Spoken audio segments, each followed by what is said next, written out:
Class, napansin niya ba na hindi pare-pareho ang itsura ng mga sulat na nakikita natin sa paligid?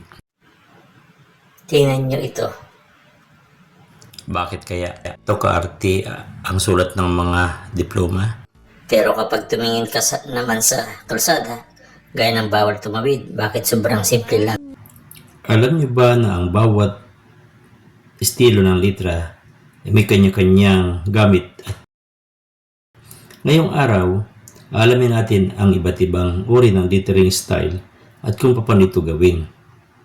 Sa industrial arts, may 4 tayong pangunahing uri ng litra. Ilalanin natin isa-isa. Una ay ang Gothic. Ito ang pinakasimpleng uri ng letra. Ang mga guhit nito ay pare-pareho ang kapal at walang palamuti. Pangalawa, ang Roman. Mapapansin nyo na may bahaging makapal at may bahaging manipis ang bawat letra. Pangatlo, ang script. Ito ay ginagawang kahawig sa mga sulating Europeo o sulat kamay.